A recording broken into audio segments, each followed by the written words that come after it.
MTL Sports Podcast here, episode 64. We got the crew back together today. We got a quick one for you. National Championship is in less than 30 minutes, so we're going to crank out a nice jam-packed but short, concise episode. We're going to go over NFL Week 18 and all of the playoff results, or I guess implications that came out of this, all of the wins, all of the losses. And we're going to do some quick takeaways from the last week because some coaches got fired, some controversial plays happened, some GMs got fired, all that good stuff. So we're going to make sure to go over all of that. So you guys out there on Spotify, YouTube, and all that stuff, stay tuned.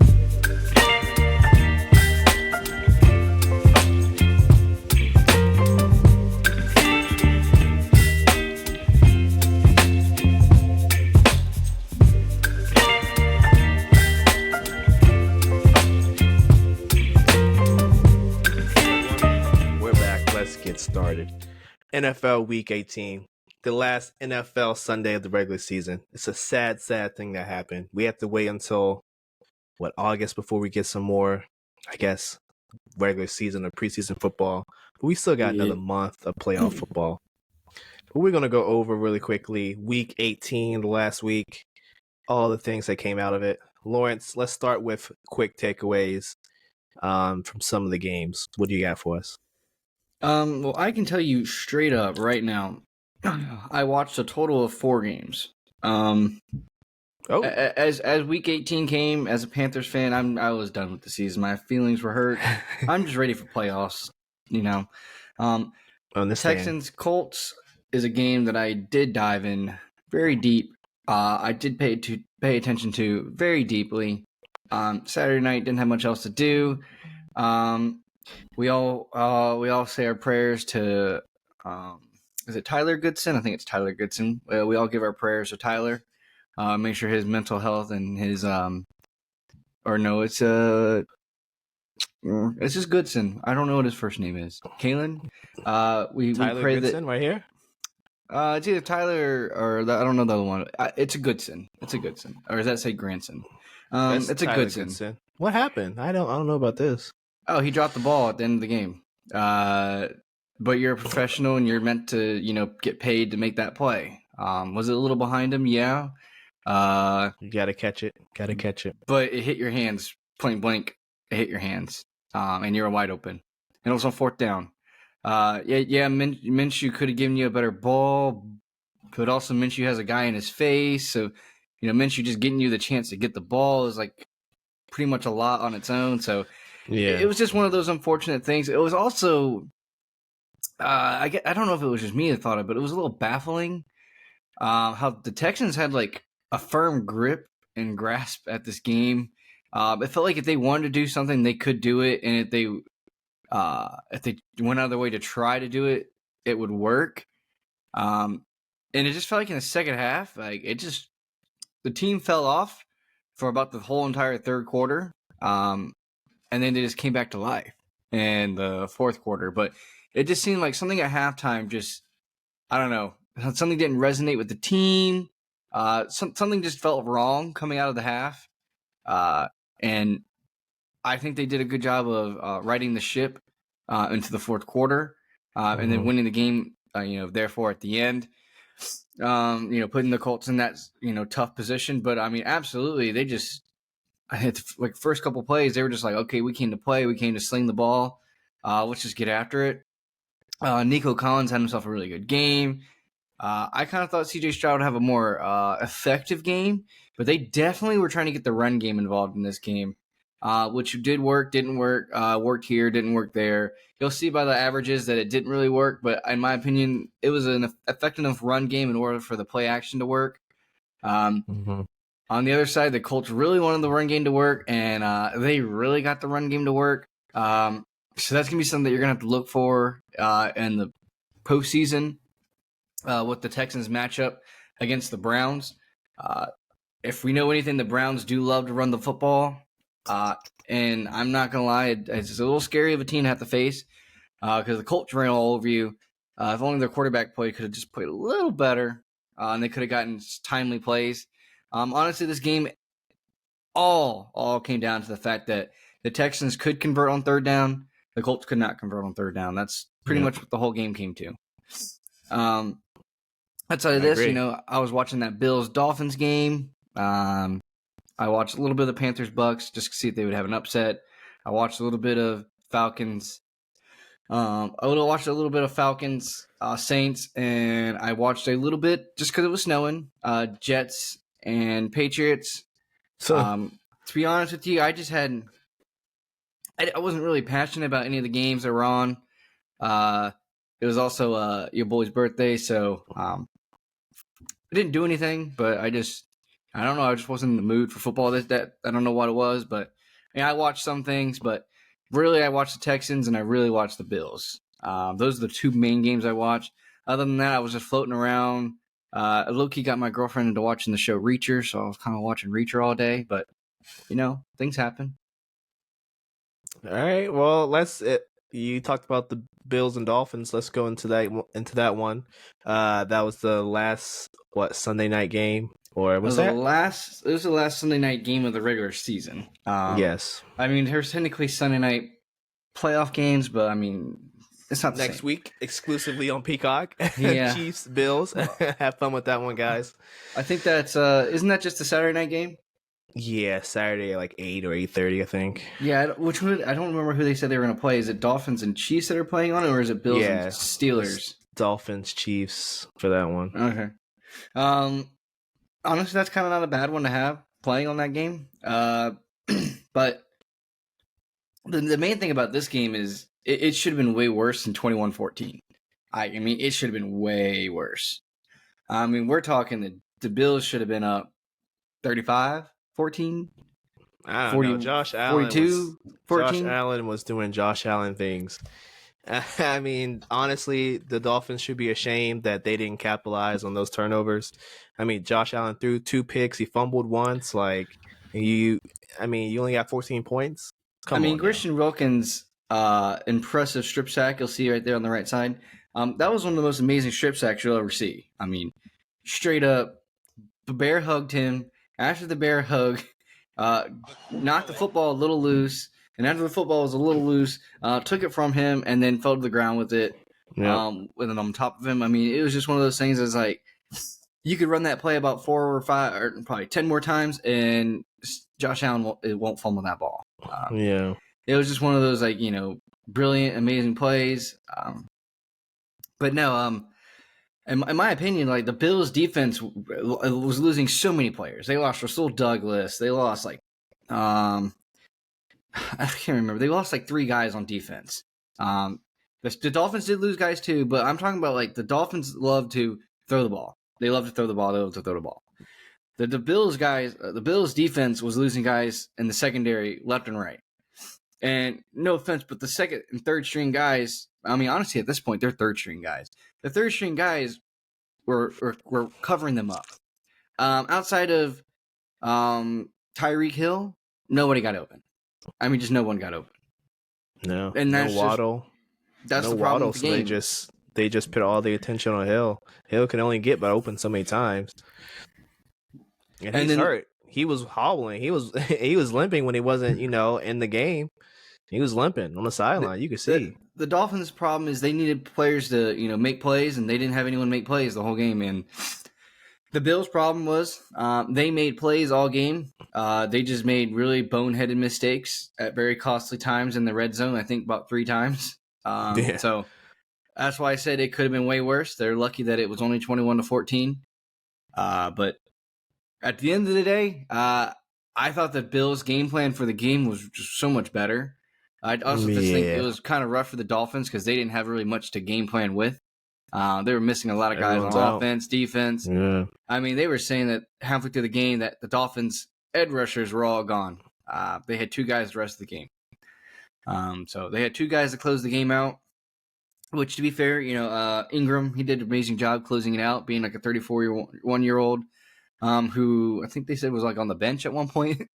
Now he's sitting on the couch early in the season. So he was Joe Flacco. Now he's out there trying to cover Kincaid, and Kincaid's this young 22, 23-year-old just running past him every single play. Yeah, I mean the Dolphins are decimated. It's just it's tough. It's a tough one. It's a tough one for sure. I mean, honestly, like you said earlier, like we're going to talk a little bit of playoff implications.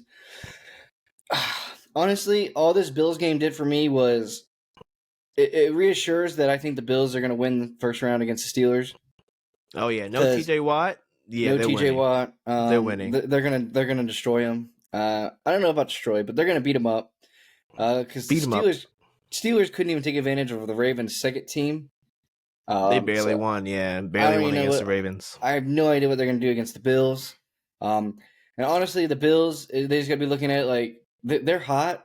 I mean, honestly, they're like the hottest team, or one of the hottest teams. But I mean, to finish the season off at what is it, 11-6? When at one point, a couple weeks ago, we thought they were done a couple weeks ago. Remember? At least I thought they were done. I thought they were done for sure. I never thought they were done, but I didn't think they were gonna fight for the. I'm sorry. I didn't think they were gonna fight for the third or second or fourth seed in the slightest. I thought they were gonna be a borderline wild card team, and to be honest, they technically were a borderline wild card team. Just a lot of things just fell into place. But at the end of the day, it's just like, okay, I think the Bills have a very, very favorable chance against the Steelers. I think the Steelers need to refocus themselves after this season because, honestly, if I'm a Steelers fan, I'm just kind of getting annoyed at the whole thing. Like, this team sucks all year round until the very end. Then we make it into the playoffs, and we get crappy draft capital, and then we do it all over again. It's like either I want to just suck it up and just have a bad season. And then take it with a grain of salt and use it to regroup and get better players, or I want to have like an amazing season. They're consistently not having either or. They're consistently just being bare minimum to make the playoffs. Being in the middle is never a good spot in any sport, whether it's NBA, NFL, MLB. It's not a good spot. But with the Bills win, they got the number 2 seed. Ravens, of course, are number 1 seed, so they get the bye. So we get we already went over Bills Steelers next week, and then what else? The 3 seed is you got Dolphins and Chiefs, and then we got Browns and the Texans. And we'll go over those on Wednesday, but those are pretty much the outcomes because the Jags lost. I don't know if you watched that game, but yeah, Trevor Lawrence didn't look like himself. I did watch. I did watch the end of the game, where the meme was made of him just chucking it completely outside the realm of any kind of catchability. His shoulder. I'm sorry, was definitely bothering him because that was nowhere near Evan Ingram. But it's weird because like some plays, like he was throwing dimes, and then this play, he's like just I don't know what the hell he was thinking. Oh man, it's just one of those things like it's working a little bit, but it's not working all the way. So yeah, I have talent and I have skill that I can make it work sometimes. But dude, in my opinion, he basically made the same mistake Baker Mayfield did, like 2 or 3 seasons ago, where Baker Mayfield had a bad shoulder and played through it, and he just kept playing through it because he's tough. He's Baker Mayfield. I think Trevor Lawrence should just accepted the fate in which he was served when he got his high ankle sprain. That his mobility was never going to be enough to effectively get himself out of bad situations, and it was only going to lead to more demise, in which that now has become his shoulder. And he may or may not have more, impactful injury on that shoulder that will, affect him later on in his career, when it was just something he didn't need to put himself into. Yeah.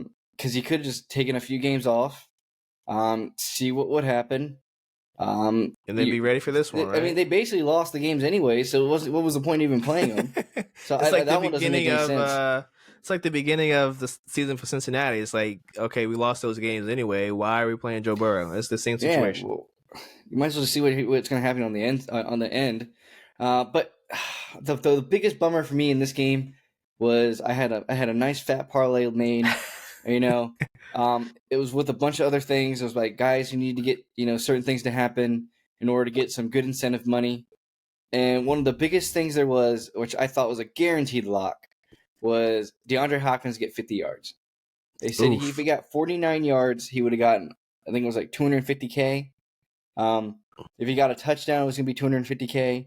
If he got 2 touchdowns, it was going to be like $500K. And if he got I think it was 6 receptions, it was going to be a lot of money. So he basically did almost all of that. He didn't do the 2 touchdowns, which I didn't think, but I did think the 1 touchdown. I thought he was going to get his catches. And I just kept watching him catch. And I was like, this man's literally not going to make 50 yards. This man is seriously not going to make 50 yards. Dink and donks. Ryan Tannehill back in. That's what he does best.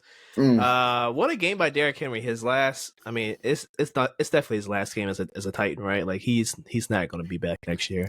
So here's my theory, right? I'm pretty confident it is his last game. But don't get it twisted. I have a crazy thought, and it all comes from the let's hear it. From the ear. I'm thinking he's going to the Cowboys. I think they probably gonna make some money available, and he'll sign there. So I think he's going to the Patriots. Oh, and I think Mike Vrabel is also going to the Patriots. I think he's going to take over the helm, head coach down there. I think Belichick's going to go. I think they're going to try to shop Belichick right now for draft picks. No one's going to give it to him. No one's going to give it to Kraft because, we kind of understand that you already want the guy gone. And I feel as if Belichick might go to an organization like Washington or Los Angeles, like the Chargers. In my opinion, for Washington is like it's a new owner. Belichick has been a good coach for so long. I think he could easily say like, "Hey, I'm your guy for your new franchise. Let me get it jump started for you, and then 4 or 5 years when I want to retire, you can have this franchise, and it'll be in a great state." I think that's something he'll like. Something that'll come up for them. They might be someone to bite on the draft picks. To get Belichick, or the same thing for Chargers. It's like he says the same spiel, like I'll make your franchise good for 5 years, and then I'll do like a Bill Parcells, and I'll peace out, and I'll leave you a good coach behind. Kind of sort of thing like that. But he has 14 more wins until he passes Don Shula. So he's definitely. I was telling my manager at work today. He's a huge Patriots fan. I was like, "Hey, Bill has at least 4 more years left in him because he's going to go for the wins, and he's going to want to go to a team that's at least decent." Yeah, he's got I think 4 or 5 more seasons.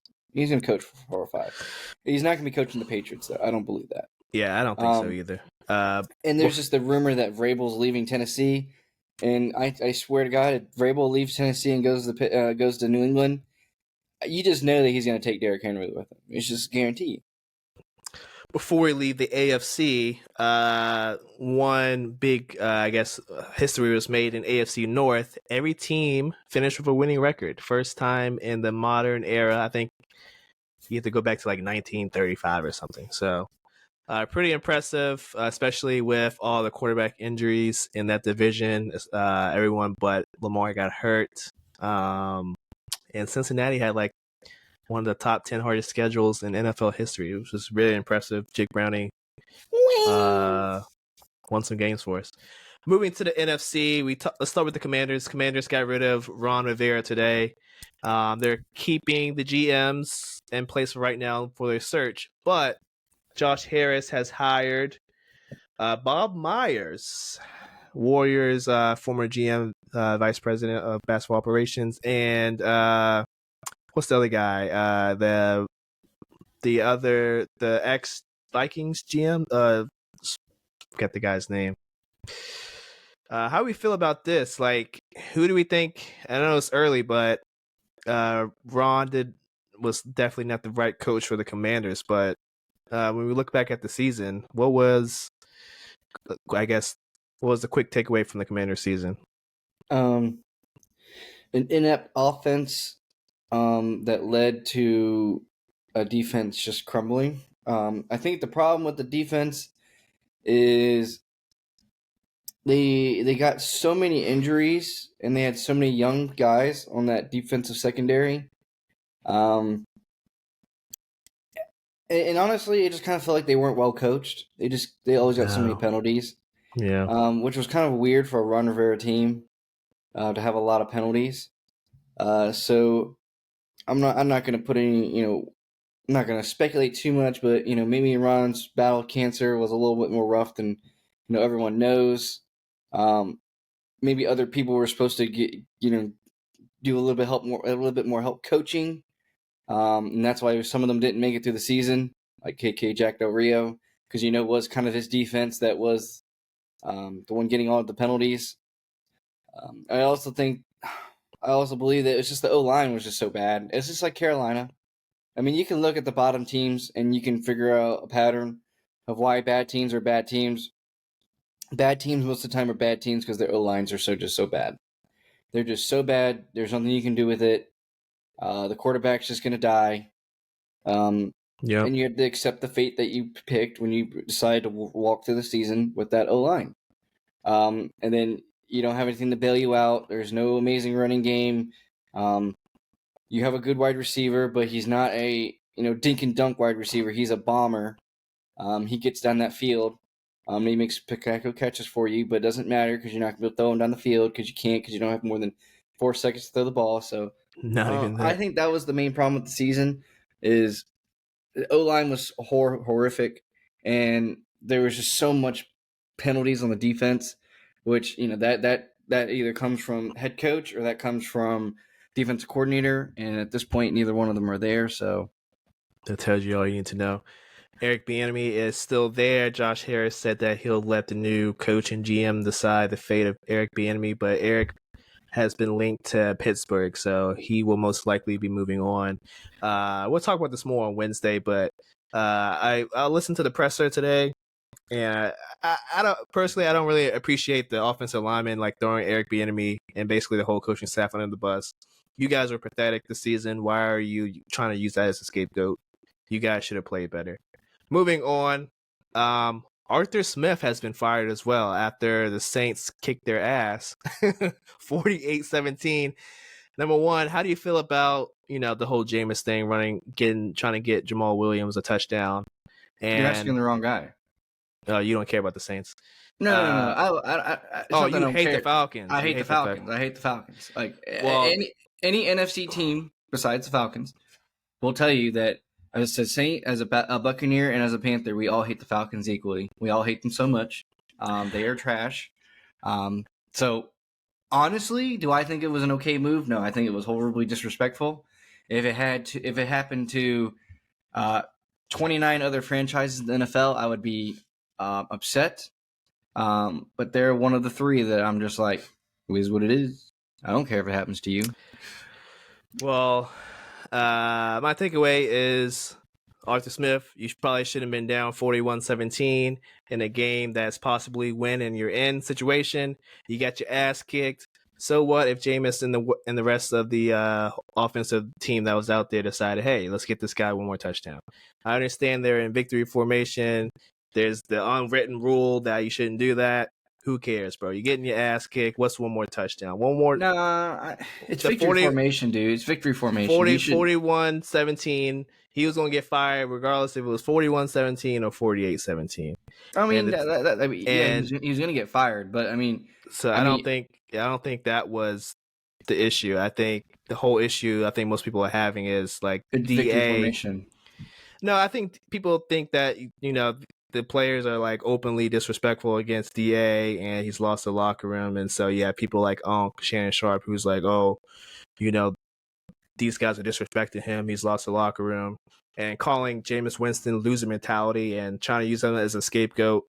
Like the usual media tactics is just bullshit. And we got to stop that. I mean, the whole team made a decision. The play doesn't happen unless the offensive line agree and they block. So, it has to be a unison call. So, let's not use Jameis as a scapegoat here. That's bullshit. No, I agree with Shannon. I completely do. Because I think it's complete bullshit. I mean, if you line up, like Shannon said, if you run up in I formation, you line up in single back formation, you basically line up in any other formation other than victory formation, it's fair game. If I run the ball at you and I score, it's fair game. It is completely fair. And honestly, the second string guys are in the game. And if the second string guys go out and play hard and try to score points, who cares? But it's the fact that you go out there and you are supposed to knee it. The whole defense is just chilling because they don't care anymore. It's over. But to get ran on when you weren't expecting it, it just feels like that was really disrespectful and rude. I would love to hear like how another defensive player took it other than Shannon. The only person I've ever heard from speaking on it is Richard Sherman. And Sherman said he didn't enjoy watching it, but he understands the game is the game, and people will make decisions.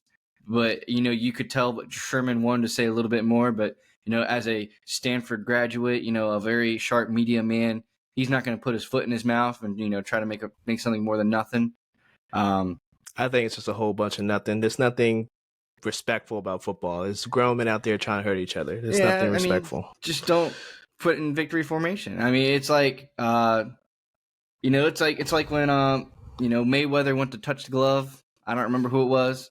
But Mayweather went to go touch the glove, and instead of touching his glove, just punched him 5 times in his face when he was supposed to be trying to touch his glove. Like, don't try to touch my glove if you're not going to touch my glove. That was just disrespectful. It's rude.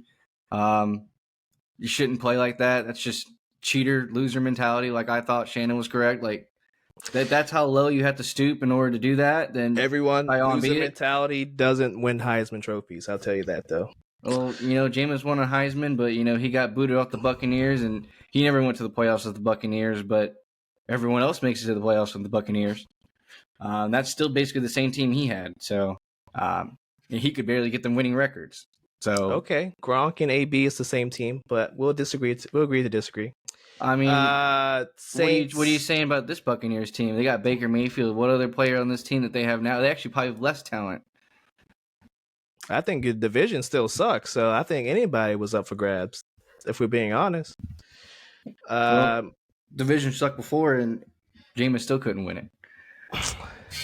Loser mentalities don't win Heismans. Moving on, I'm pretty sure, it just came out the Jags fired the whole defensive staff. That was pretty obvious move coming out. As far as the NFC matchups, we got, of course, 49ers are going to be the number 1 seed. The number 2 seed, I think it's the Cowboys because they won against the Commanders. So they'll play the Packers. Play the Packers. Packers beat the Bears.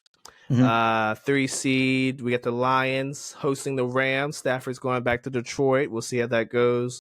And then 4v5, we got the Buccaneers and the Eagles. Eagles are really beat up. I think what's his name? AJ Brown is hurt. Jalen Hurts hurt his finger. I think Devontae Smith is even hurt. They just really beat up. I mean, I know we're going to talk more about it on Wednesday, but if you go back to week 3 and you remember that Buccaneers-Eagles game, and the Buccaneers stayed with it until the end, and then the Eagles just kind of pounded and beat them up at the end. I absolutely love the Buccaneers to beat them in that game. I absolutely love Buccaneers Monday night. Complete. They only have them as a 3-point underdog, so I thought it would be way more than that. But I think the Eagles. I think the hype train behind the Eagles. I think the how to beat the Eagles is pretty much completely out there. I never thought Jalen Hurts was amazing. And I thought it was funny last year. Everyone was giving slack to Dak Prescott having, I think it was 25 touchdowns to 15 interceptions. And this year, Jalen Hurts has 23 touchdowns to 15 interceptions. He was part of the people, I don't know, not particularly him, but, his PR team was part of the hating on Dak train. And, well, life will come at you really quick. Karma's a bitch. So, he got what he got. He's getting what he's getting. I think this Eagles team, at the end of the day, you look at key pieces on the team, they're just old. Especially O-line, like they're just old. Their O-line's old. And I think that no one's talking about it because we think the Eagles O-line is really awesome. And we think they're really good. Kelsey's on there, so he's a Kelsey brother, so we have to protect them with all our hearts. I think they're old, and I think they're beat up. And I think that Jalen Hurts is getting hurt more because they can't protect him as much, and he's got to start scrambling more. And I think what really needs to be talked about on this team is the fact that the O-line it is not the same O-line that it was about 5 weeks ago. It is completely not. They are brittled and beaten and old. The wide receivers are beaten. I mean, they're just beaten. That just happens to any team, though. And the secondary, I mean, not even a recognizable secondary from the beginning part of the season. I don't even think Big Play Slay being gone for a little bit of time and still gone. Like, I don't even think that was a big deal because it wasn't like he was, changing a whole lot either. Anything, he was getting beat all the time too.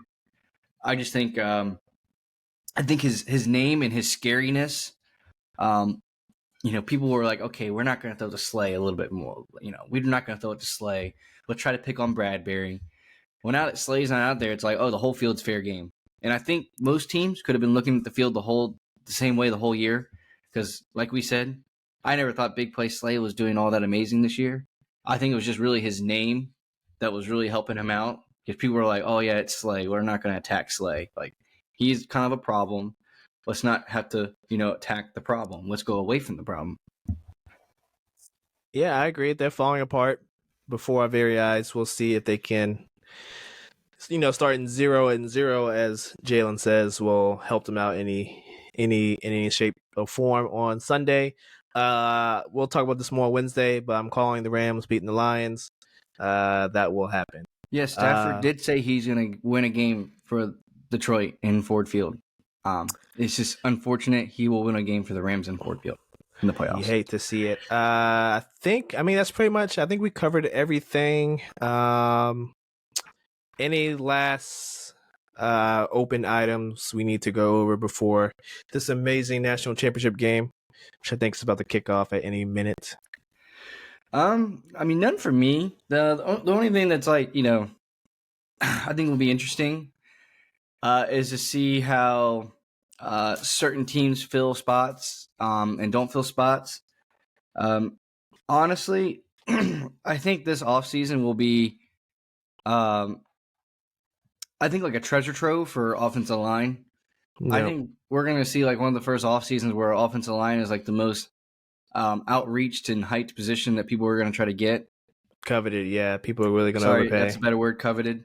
Because you got people like, okay, so you got the Jets, like Aaron Rodgers. By all grace of God, you got to protect him because it's basically his final season. It's basically his last go around. And you're paying him money. You're not paying him like insane money that he started with. You're still paying him a lot of money. And you don't want to pay him. Yeah. You don't want to pay 2 years worth of nothing.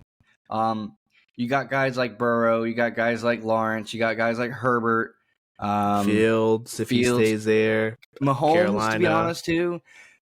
Not even just Carolina. Jawan Taylor was the worst, I think, signing of the offseason. That guy, it sucks. It's the reason why he got left go.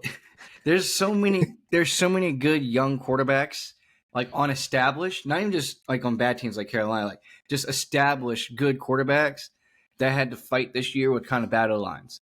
I think this will be the year that I think, like, like I said, like the Bengals, like I think this is the year, like I'm not gonna say like you lose a wide receiver, but I feel like that money you would give to the wide receiver, we're losing some.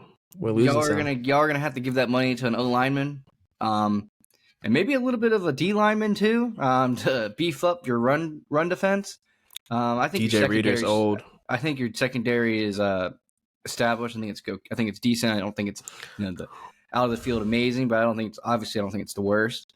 But just a little bit more run defense and a little bit better of an offensive line, which is why I think maybe T Higgins, maybe Boyd. I don't know who else, but maybe I don't know who will not return, but someone you're going to give money to, you're going to have to give it to an O lineman, like just a guaranteed bona fide star. Because honestly, at this point, like this team is so good. If Burrow could just have a season in which he goes from getting sacked 40 times to 20 times, I think the difference could be night and day. I mean, I think we're looking at a Bengals team that could literally go 14 wins. Because especially now that you guys finished fourth in the division, I think that's an exemplary time to try to look at beefing up the O-line. because you get to play all the 4 seeds. You get to play the bad teams. You get to play the shitters. And not the shitters. No offense, but you guys aren't shitters. Y'all shouldn't be in the 4 seed. That's just one of those things. But you guys are going to be there, right. And I think it's one of those things like where you take advantage of when you get handed lemons, you make lemonade. Next year is y'all's time to make some lemonade. You're going to have a good young team. You can still get away with not paying certain guys. Get Burrow an O-line. Give him 6 seconds to throw instead of 4 seconds to throw. That'd make Ja'Marr Chase a lot more scary. It's just a lot more things. I just think, and that's just one team. That's just one team's thought process. And I just think that's what a lot of the league is going to do based on how many injuries we saw at the quarterback position this year. Is record. We're going to see so many guys get drafted top 10, top 20. Their O-line, and we're going to be like, why are they getting that guy? There's some guys in there that like, don't you want a wide receiver? The team's like, no, I need an O-lineman. Okay, I can't let Herbert die. Okay, I tried to get a wide receiver last season. You saw what happened. He's a bum. But I don't want Burrow. I mean, Herbert's not a bum, so I got to make sure he don't die. And I also don't want Herbert's thumb to get broken in the freaking second game of the season. Yeah, no, you're spot on. I definitely think you'll see a bunch of teams beefing up in the trenches. I think that's going to be the trend this offseason. We got plenty of time to talk about that because we still got another month of playoff football left to watch. Quick, who you got tonight? Michigan, Washington. I got Washington, man. I'm not gonna fade them now. Washington. They've done me so undefeated as underdogs. Undefeated as underdogs. I just think the biggest thing is McCarthy was never amazing this season. The quarterback for Michigan, he was good. There was times where he was good. There was only like one game in which he was amazing, and it wasn't against a top program. So Penix has not always been amazing, but he's always been good. But he's also been amazing against good programs. And when I saw against Texas, I mean, that was it for me. I literally thought to myself, whoever wins Texas, Washington wins it all. That was my thought process. And the fact that was probably the best game. I know Alabama, Michigan was a good game. I was just way more enthralled watching Texas and Washington literally punch each other in the face the entire game. Yeah, I agree. I mean, if they give him time to throw the ball, I think he's going to tear Michigan apart. I know their front four Michigan defensive line is really good, but Washington's the best offensive line in the nation for a reason. I think if they give this man at least 3 to 4 seconds, he's going to tear them up. Dude, the wide receiving core is also amazing too. That Romeo kid, he is off the chain. This kid he's going to be the next great receiver. I mean, Marvin Harrison Jr. is obviously the best, but this kid's like the 1B to the 1A. Like, this kid is amazing. It's crazy what he's doing. Oh man, one is a good name, and he'll do great just because you know what he's got. But I mean, honestly, Penix is amazing because he puts the ball in the perfect position, and he's got a guy out there with Stickum that doesn't actually have Stickum on his hands. He runs around out there like he's got Stickum on, and I think maybe we should be testing his gloves after the game to see there's Stickum on it, because whatever he touches, he pulls in. I mean, it's guaranteed. I agree. All right, folks, with that one, we're going to get up out of here. This MTL Sports Podcast, episode 64. A lot of good things were said today. Very good episode. We'll be back Wednesday with National Championship reactions and previews of the wild card round. So with that being said, we're out. Peace. Have a good night, y'all.